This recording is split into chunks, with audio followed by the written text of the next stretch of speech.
114 जन्म की मालूम है। और जैसा मेरा सर्वनाश हुआ है, 100 पुत्रों को मर जाना, उनके पुत्रों को मर जाना, मेरी पुत्र वधू विधवा हो जाना, मेरा सब बेटी विधवा हो जाना, ये कहीं होता नहीं। ऐसा कैसे हुआ? उन्होंने भी जब कृष्ण जी ने कहा कि जब 114 जन्म की तुम्हें मालूम तो इसी और आगे चल जाओ।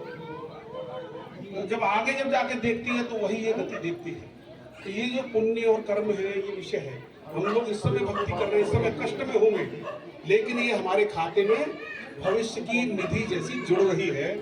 इसलिए वो भविष्य की जो निधि है, आध्यात्म की निधि है, परमात्मा के जो आराधना की निधि है, उनकी भक्ति की निधि है, उनसे मन प्रसन्न करने की, मन को शांत करने की, एकाग्र करने की, ये है।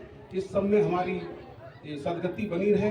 हम अधिकांश इस कॉलोनी में देखता हूँ तो शिक्षक है, कोई नौकरी वाले, कोई अलग अलग 2-4 ऐसे हैं, बाकी तो सब लोग नौकरी वाले हैं।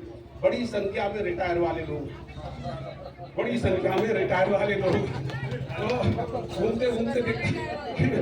घूमते देखता हूँ तो सब बहुत संख्या में रिटायर वाले लोग हैं।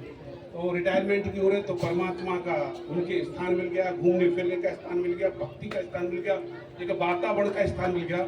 तो मैं इस गली को जब निकलता बढ़ता हूँ और इस कॉलोनी को जब करता हूँ तो भाई ये कॉलोनी नहीं है, पंचशील कॉलोनी।